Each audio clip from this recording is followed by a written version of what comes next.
Dustin Bouquet, Louisiana man, it's the Red Avalanche fucking bull.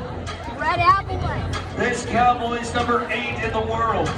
Won the Enid, Oklahoma Extreme event. Won the San Antonio, Texas Extreme event. Tonight the challenge is the Red Avalanche from Bar T. Twice this cowboy has finished 15 or better in the world standings. Good match. Good match. Good cowboy. 8 seconds seems like an eternity. Bring it open the gate, or is he gonna ride him in there? All right. Come on now, Dustin.